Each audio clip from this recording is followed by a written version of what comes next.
11 लोग दौड़ते हैं और बाकी के लाखों मूर्ख लोग वो देखते हैं। ऐसा उसने अभ्यास से कहा है।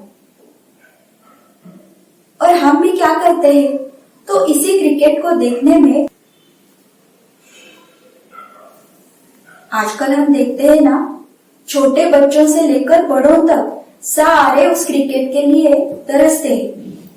जब भी कोई क्रिकेट की मैच रहती है ना, तो बड़े लोग भी छुट्टी लेके घर में बैठते हैं और दिन भर टीवी के सामने बैठकर क्रिकेट में मग्न रहते हैं। पूरा काम धंधा कुछ नहीं, सिर्फ क्रिकेट में ही लगे रहते हैं। आपको पता है क्या, क्रिकेट का खेल जो खिलाड़ी खेलते हैं ना, उनको लाखों रुपए मिलते हैं। और जो टीवी चैनल्स क्रिकेट दिखाते हैं ना, तो उनको भी कोट्यावधि रुपयों के विज्ञापन मिलते हैं। लेकिन हम क्या करते हैं, तो दिन भर टीवी के सामने बैठे रहते हैं। फिर हमें क्या मिलता है, तो हमें पूरा दिन टीवी के सामने बैठने के लिए माँ और पिताजी की डांट मिलती है। और क्या होता है, तो हम पढ़ाई नहीं करते, इसलिए हमारे शिक्षक भी हमारे ऊपर नाराज हो जाते हैं। तो इससे हमें कुछ भी लाभ नहीं होता। तो क्रिकेट देखने में हम हमारा जो समय गवा रहे हैं, तो उसके बजाय हम उस समय में अगर देश धर्म के लिए कुछ करें, तो देश का विकास हो सकता है। अगर हम साधना करें, तो हमारे जीवन का कल्याण हो सकता है। और ऐसे करने से ही हमारी प्रगति हो सकती है। तो ये सारी बातें हुई क्रिकेट की। और कौन से खेल खेलते हैं हम, तो कई बच्चे वीडियो गेम खेलते हैं और वो वीडियो गेम खेलने के लिए टीवी के सामने या फिर संगणक के सामने पूरा दिन बैठे रहते हैं और एकाग्रता के साथ वो गेम खेलते रहते हैं।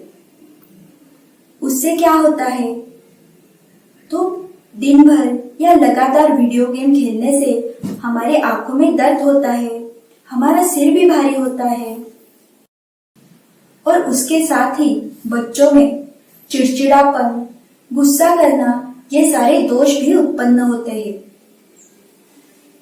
कई बच्चे वीडियो गेम के साथ और भी बैठे खेल खेलते हैं, जैसे कैरम खेलना या फिर ताश खेलना। लेकिन ये सारे भी बैठकर खेलने वाले ही खेल हैं। और इस खेलों में क्या होता है, तो हम पूरी तरीके से बैठे रहते हैं और उस स्थिति के कारण रीढ़ की हड्डियों के रोग भी हमें हो सकते हैं, क्योंकि उनसे कोई भी शारीरिक हलचल नहीं होती।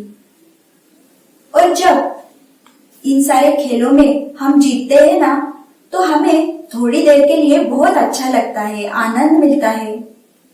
लेकिन इन खेलों से शारीरिक, मानसिक और बौद्धिक विकास में कोई भी उपयोग नहीं होता।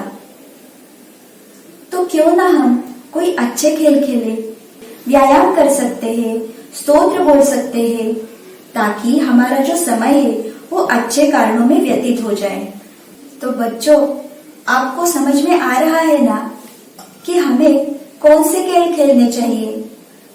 ये सारे खेल जो हम खेलते हैं ना, इनका हमारे जीवन के लिए, हमारे जीवन आदर्श बनने के लिए कोई भी उपयोग नहीं होता। तो अब आपको लगा होगा कि फिर हम कौन से खेल खेलें, हम बच्चे हैं ना, तो हम क्या करेंगे। तो आप ऐसे खेल खेल सकते हो जिनसे आपको कुछ सीखने को मिले। अगर आपको घर में बैठकर खेल खेलना है, तो आप शतरंज खेल सकते हैं, जिससे आपकी बौद्धिक क्षमता विकसित हो सकती है।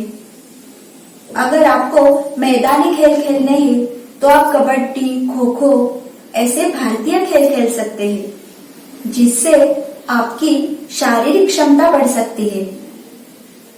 और ये जो भारतीय खेल है ना, ये खेलने से क्या होगा, तो हमें हमारे देश के प्रति प्रेम उत्पन्न होगा, हमारे मन में देश के प्रति अभिमान निर्माण होगा।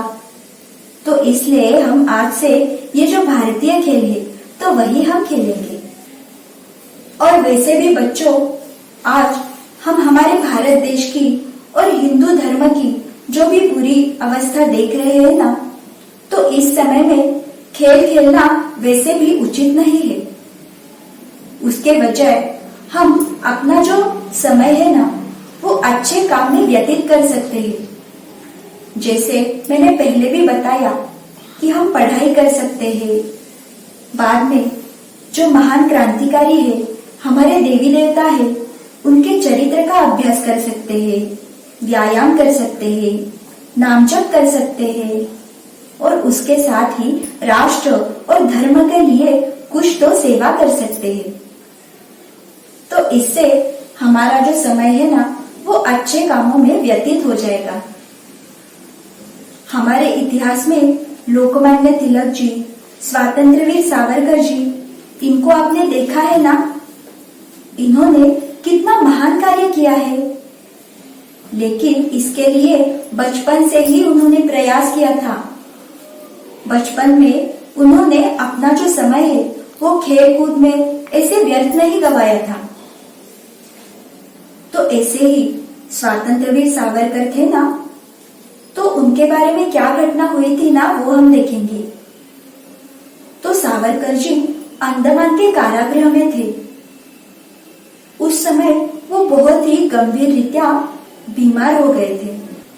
वो इतने बीमार पड़े थे कि मृत्यु के समीप वो पहुंच गए थे, इतने वो गंभीर रीत्या बीमार थे।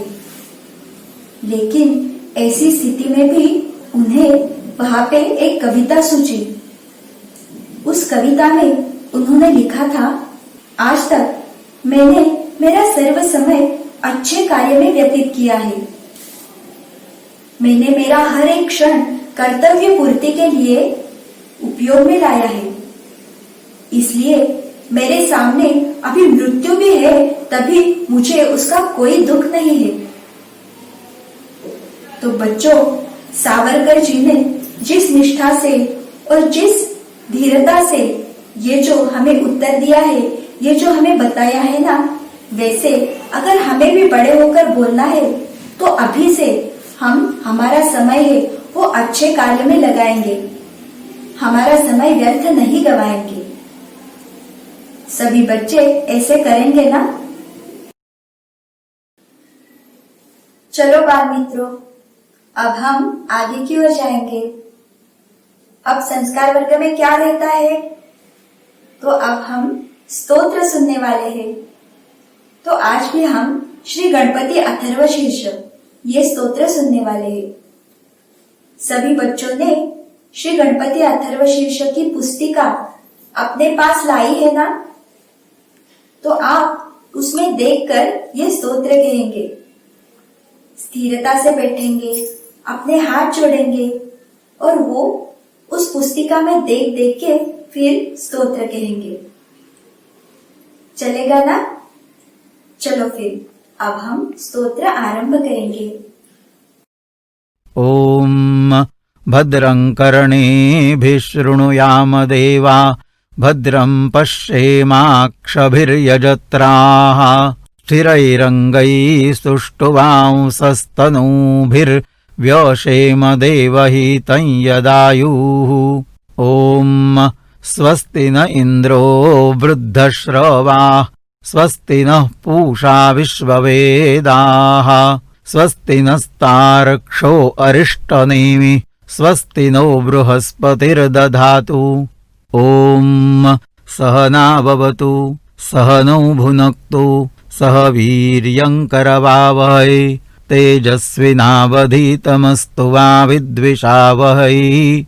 ॐ शान्ति शान्ति शान्तिः।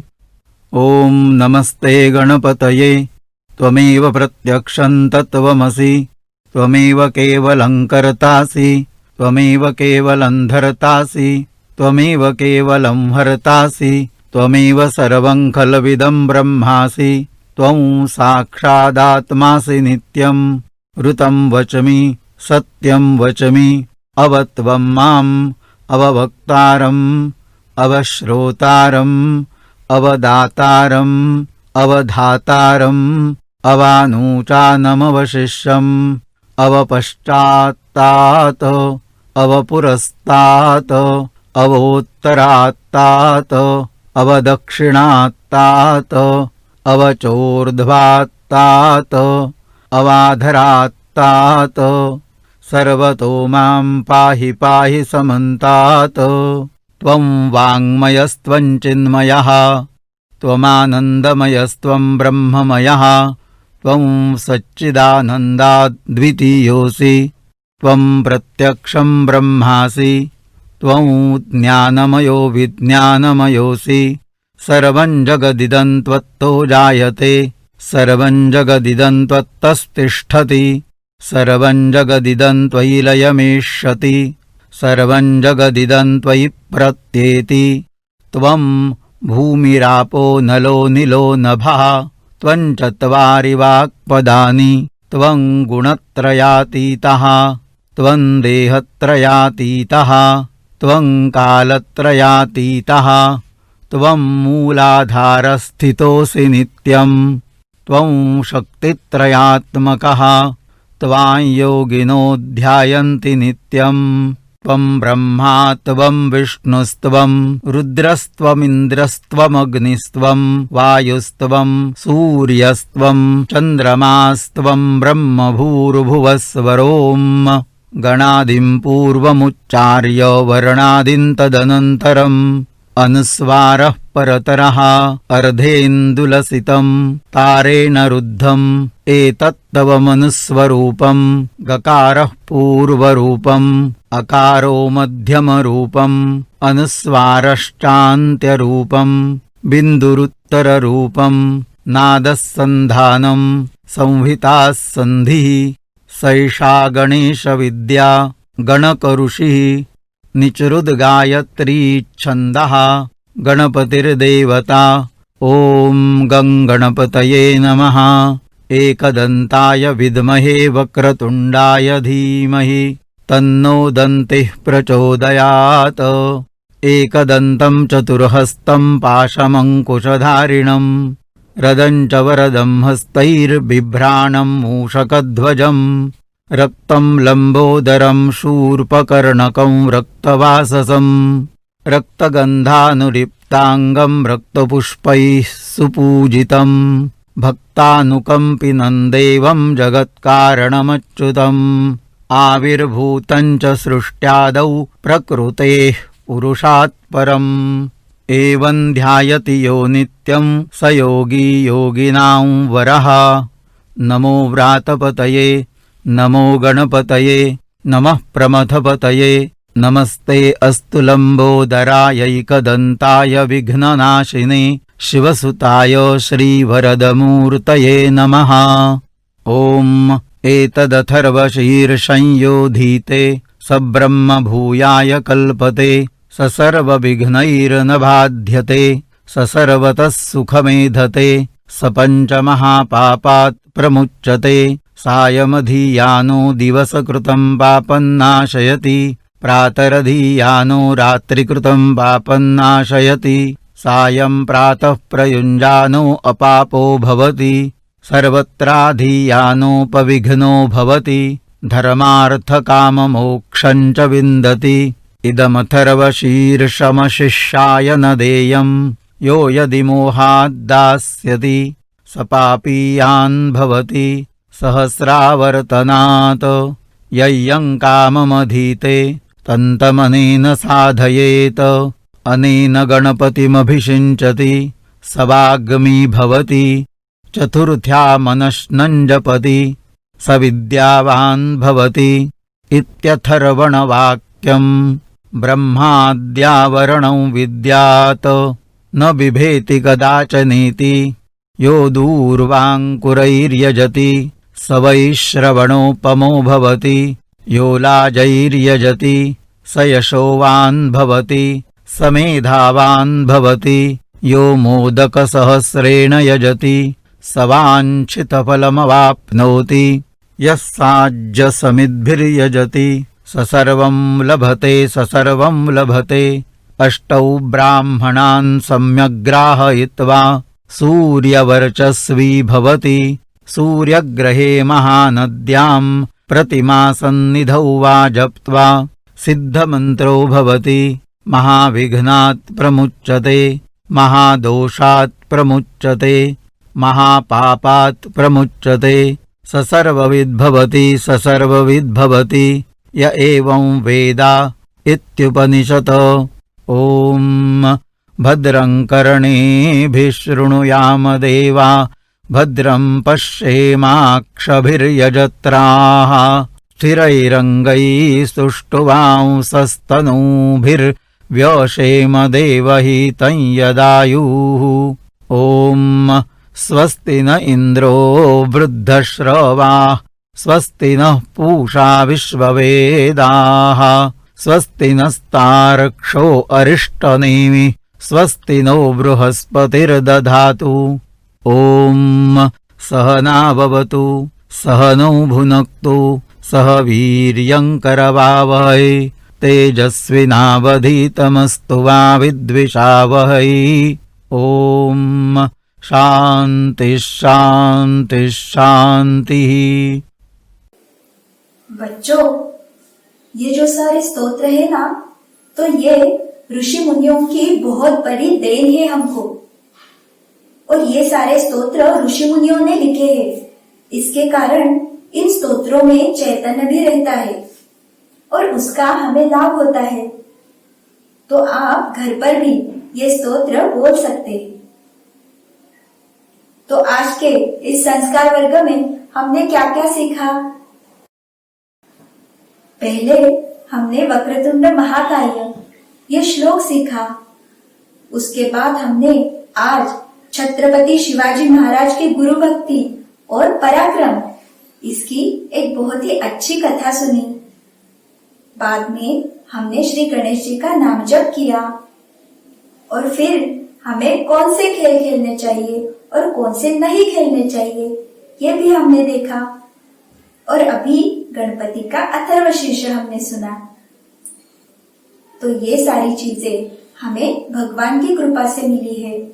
उसके लिए हम भगवान के प्रति कृतज्ञता व्यक्त करेंगे। सभी अपने हाथ जोड़ेंगे और कृतज्ञता व्यक्त करेंगे। हे भगवान, आप ही की कृपा के कारण आज इस संस्कार वर्ग में हमें बहुत कुछ सीखने को मिला। इसके लिए हम आपके चरणों में कृतज्ञता व्यक्त करते हैं। तो बच्चों, इस संस्कार वर्ग के बारे में आपने अपने सभी मित्रों को बताया है ना? और ऑनलाइन स्क्रीन के नीचे जो तलपट्टी जा रही है वहां पे हमारा संपर्क क्रमांक भी दिया है। आप हमको भी अवश्य संपर्क करें। उसके साथ ही हमारी जो वेबसाइट है www.balsanskar.com ये भी आप अवश्य देख सकते हैं। तो कल फिर से एक नई कहानी, एक नई आदर्श कृति सीखने के लिए आप सब जुड़ेंगे ना? आज के लिए हम यहाँ पर ही रुकेंगे। नमस्कार।